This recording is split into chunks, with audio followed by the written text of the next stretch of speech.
అమ్మ, నాన్న చింతకాయ తొక్కు బాగా దంచుతున్నారు గదా! సో, ఇప్పుడు ప్రాసెస్ చూద్దాం.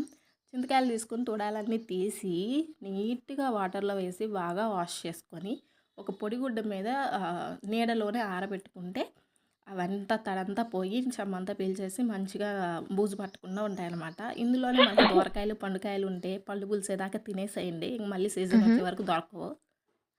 సో, అవి తీసుకొని వెళ్లి రోట్లో ఏసి దబా దబా దంచి, అందులో కొన్ని మెంతులు వేసి బాగా దంచాలనమాట. అండ్ ఇవి స్టోర్ ఉండాలి గదా! 2 ఇయర్స్ అట్లాగా.